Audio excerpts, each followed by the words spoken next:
নমস্কার বন্ধুরা, আজকে একটি নতুন রেসিপি নিয়ে আপনাদের সামনে চলে এলাম।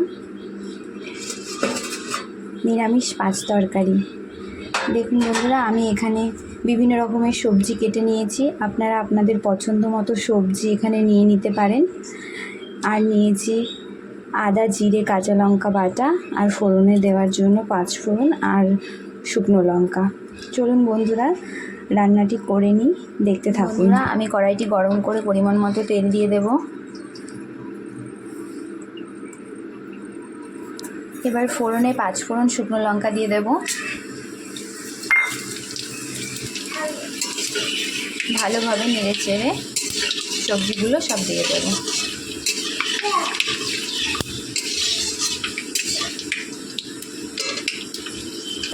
বন্ধুরা, এবার সবজিগুলো সব দিয়ে দেব।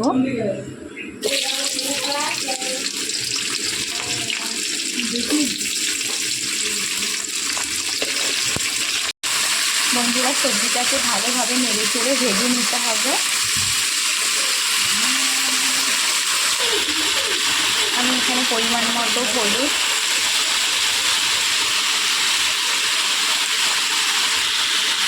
আর লবণ দিয়ে দিচ্ছি।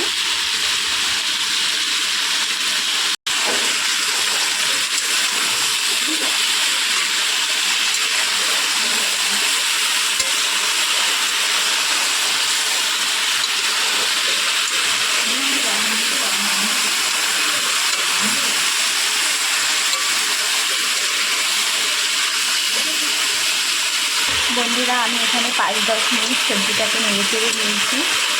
এবার ঢেকে দেবো সেদ্ধ হওয়ার জন্য সবজিটা। বন্ধুরা, আমি 5 মিনিটের জন্য ঢেকে দিয়েছিলাম। ঢাকাটা তুলে নিয়েছি। এবার ভালোভাবে নেড়ে চেড়ে নেব।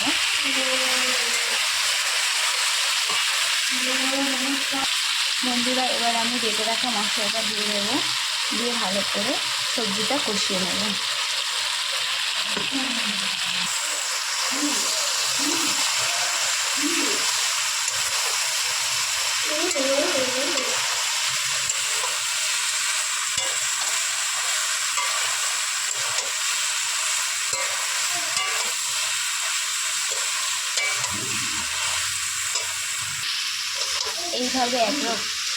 এইভাবে 5 রকমের সবজি দিয়ে নিরামিষ তরকারি খেয়ে দেখবেন, খুব ভালো লাগবে খেতে।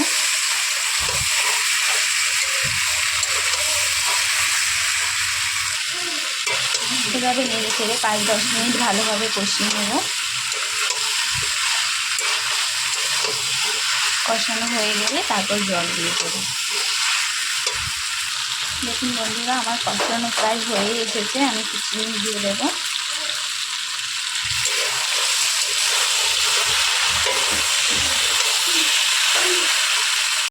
দেখুন বন্ধুরা, আমার কষানো হয়ে গেছে। আমি এবার জল দিয়ে দেবো।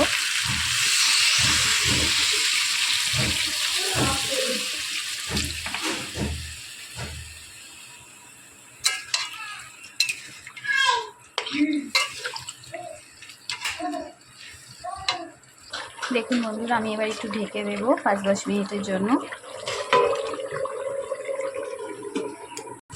দেখুন বন্ধুরা, 10 মিনিট পর ফিরে এলাম। আমার 5 তরকারি একদম রেডি। এটি ভাতের সাথে বা খিচুড়ির সাথে খুব ভালো লাগে খেতে। একবার রান্না করে খেয়ে দেখবেন। তরকারিটা আমি এবার নামিয়ে নেব। দেখুন বন্ধুরা, আমি নামিয়ে নিয়েছি। এভাবে একবার বানিয়ে খেয়ে দেখবেন আপনারাও।